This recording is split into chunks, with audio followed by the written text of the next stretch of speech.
एक गृहिणी सकाळी सगळ्यात आधी उठते, स्वयंपाक करते, घरकाम करते, मुलं, नवऱ्याचं ऑफिस, सगळ्यांसाठी वेळ असतो पण स्वतःसाठी नाही. तिला पैसे कमवायची इच्छा तर असते पण नोकरी शक्य नसते. बाहेर जाणं अवघड असतं, वेळ ठरलेला नसतो आणि इथेच डिजिटल स्किल्स महत्वाच्या होतात.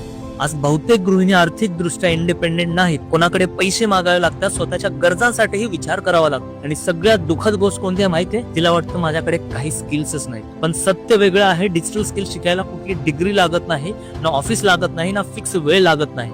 फक्त मोबाईल, इंटरनेट आणि शिकण्याची तयारी लागते. Content creation, affiliate marketing, digital marketing, freelancing ही सगळे कामं घर बसल्या आपल्या वेळेनुसार करता येतात. कल्पना करा, तुम्ही स्वयंपाक करताय आणि अचानक तुमच्या मोबाईलवर नोटिफिकेशन येतो तुमच्या अकाउंट मध्ये पैसे जमा झाले आहेत. त्यावेळेस तुम्हाला कसं वाटेल? कोणावर अवलंबून नाही, कोणाला एक्सप्लेन करायची गरज नाही, स्वतःच्या कमाईचा आत्मविश्वास असेल. डिजिटल स्किल्स म्हणजे फक्त पैसे नाहीत, त्या गृहिणीला आवाज देतात आणि सगळ्यात महत्वाचं स्वतःवर विश्वास देतात. जर तुम्ही सुद्धा एक गृहिणी आहात आणि स्वतःसाठी काहीतरी करायचं ठरवलं आहे तर 2026 मध्ये हाय इन्कम डिजिटल स्किल्स शिकायला आजच सुरुवात करा.